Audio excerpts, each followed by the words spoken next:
27 November রাত্রিতে পানিসাগরস্থিত শারীর শিক্ষণ মহাবিদ্যালয়ের ছাত্রী আবাসে নেশা আসক্ত বখাটে যুবকের প্রবেশ করাকে ঘিরে ঘটে যায় হুলস্থুল কাণ্ড। ঘটনার বিবরণে জানা যায় যে 27 নভেম্বর রাত্রি আনুমানিক 8:30 নাগাদ সরল নমশূদ্র ওরফে রাজীব বয়স 21 পিতা কার্তিক নমশূদ্র বাড়ি কাঞ্চনপুর মহকুমার জয়শ্রী পুলিশ ফাঁড়ি সংলগ্ন এলাকার বাসিন্দা পানিসাগর বাজার থেকে বাজার সেরে নেশা আসক্ত অবস্থায় পানিসাগর থানাধীন পেকুছড়াস্থিত অস্থায়ী বাসস্থানে যাওয়ার পথে শারীর শিক্ষণ মহাবিদ্যালয়ের ছাত্রী আবাসের কমপ্লেক্সে প্রবেশ করে।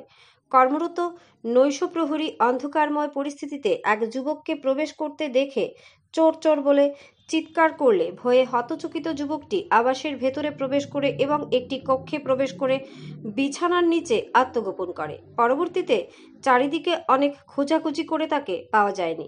এরই মধ্যে ওই কক্ষে থাকা 3 জন ছাত্রীর মধ্যে একটি ছাত্রী ভাত নিয়ে কক্ষে প্রবেশ করে বিছানার নিচে অপরিচিত যুবককে দেখতে পেয়ে ভয়ে চিৎকার করলে ছুটে আসে নৈশ প্রহরী সহ আবাসে থাকা অন্যান্য ছাত্রীরা সহ কর্মরত কর্মীগণ।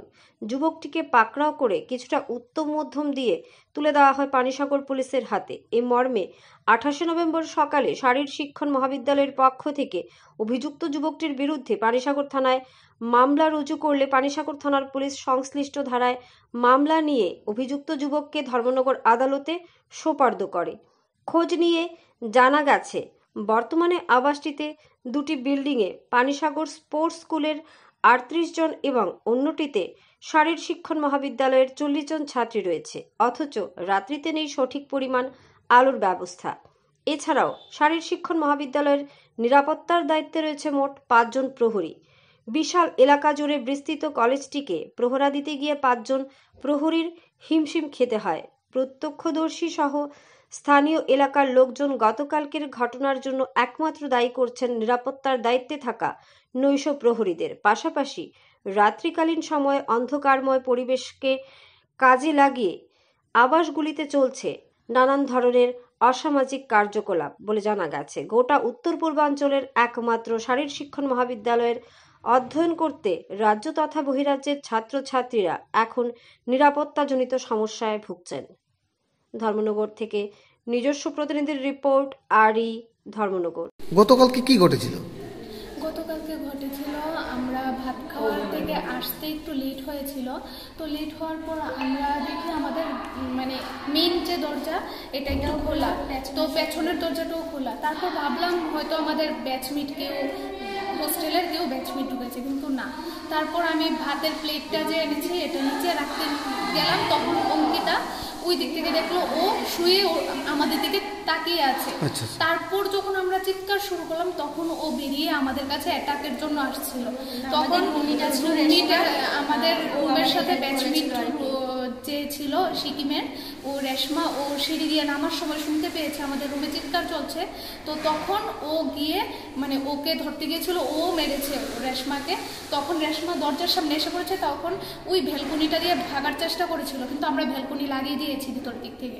তখন ও আমাকে অঙ্কিতাকে মানে হাত দিয়ে মেরে তারপর দরজাটা খুলে লাফ মেরেছে ভ্যালকনি। ওর হাতে কি কোনো অস্ত্র ছিল নাকি? না, হাতে ঘুষি এরকম। ও প্রবেশ কোন দিকে প্রবেশ করেছে মনে হয় তোমাদের? আমাদের মনে হয় সিঁড়ি দিয়ে, কারণ আমাদের মেইন দরজাটা ভাঙা। মেইন দরজাটা ভাঙা, কিন্তু আমাদের মেইন দরজাটা ভাঙা ছিল। আর মেইন দরজাটা ভাঙা কতদিন থেকে? প্রায় 3-4 দিন হবে। আমাদের স্যারকে বলেছিলাম, স্যার বলেছে মানে রিপেয়ার করে দেবে। তো এমন সময় ঘটনাটা হয়ে গেল। আর রাতে তখন আনুমানিক কটা? আনুমানিক 9টা কাছাকাছি রুমে এসেছিলাম। এই ধরনের ঘটনা কি এই প্রথম হোস্টেলে না এর আগে? এমনি তো তোমাদের কোনো ছাত্রীর সাথে কোনো অশালীন কোনো? না, এসব হয়নি। কিন্তু আমাদের মনে হচ্ছে এটা টেরেস থেকেই মানে এসেছে, কারণ উপরের যারা মেয়েরা থাকে ওরাও বলছে নাকি মানে টেরেসে এরকম কয়েকদিন। আমরা যতটুকু জানতে পেরেছি যে ছেলেরা এখানে প্রবেশ করেছিল সে প্রায় একটা নেশাগ্রস্ত অবস্থা ছিল। তোমাদের কি মনে হয়েছে? নেশাগ্রস্ত অবস্থায় ছিল, কিন্তু ড্রাগস বা এরকম ছিল। কিন্তু ও তো মানে চুরি কিছু করেনি, কিন্তু আমাদের ড্রেসগুলো মানে কিছু ড্রেস ঘুমিয়ে নিয়েছিল আর কিছু ড্রেস নিয়ে গেছে, 2টা ড্রেস। এগুলো কি তোমরা ফিরে পেয়েছো? আবার না, ওইগুলো আমরা পার্সোনাল ছিল আর কি।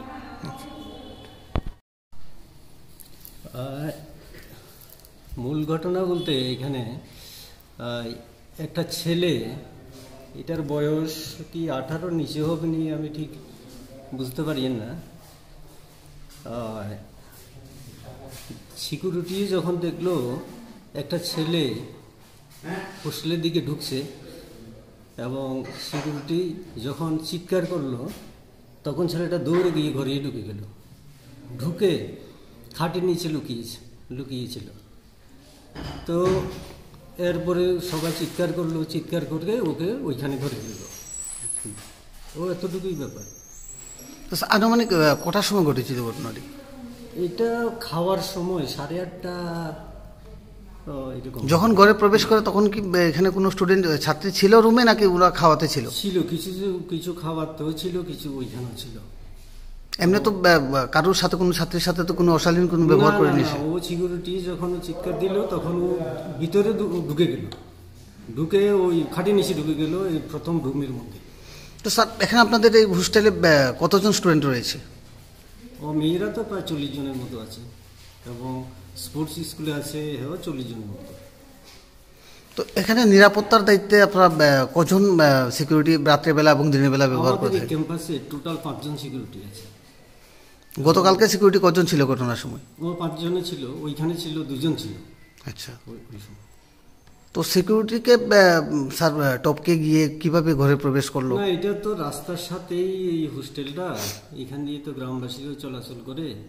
এখন ঢুকে গেছে, আরো ইনটক্সিকেশন অবস্থায় ছিল যা পুলিশে বললো আর কি। তো পরবর্তীতে পুলিশকে কল করেছিলেন? হ্যাঁ, কল করেছি এবং পুলিশে নিয়ে গেছে। এখন আপনারা ওর বিরুদ্ধে কি ব্যবস্থা গ্রহণ করলেন? না, এটা পুলিশই তো ইনভেস্টিগেট করবে। এই ছেলেটা কি স্থানীয় নাকি বহিরাগত? এইটা বহিরাগত না, এটা প্রাণীসাগরের আশপাশে হবে। ওরা বললো যে কি পেগুচরা নাকি। স্যার বিগত কিছুদিন পূর্বে আমরা জানতে পারি যে ওই হোস্টেলে কেন্দ্র করে এখানে একটা অলৌকিকভাবে ভূত এবং এই সমস্ত একটা ঘটনা ঘটেছিল, সেটা কি ছিল? না, ভূতের ব্যাপারটা এটা সম্পূর্ণ এগুলা নিজেদের মধ্যে আমার মনে হয়। কারণ আমি এখানে অনেক বছর ছিলাম, এখনো আছি, যে এই 27 বছরের আমার এই কর্মজীবনে আমি কোনোদিন ভূত দেখিনি, কিন্তু মাঝে মধ্যে এরকম আমার মনে হয় নিজেদের মধ্যে ভয় পেয়ে এরা হয়েছিল, নিজেরাই কোনো এগুলা করে মনে হচ্ছে। কারণ ভূত বলে তো এরকম কিছু নেই। তো স্যার আপনি কলেজে কি দায়িত্বে রয়েছেন?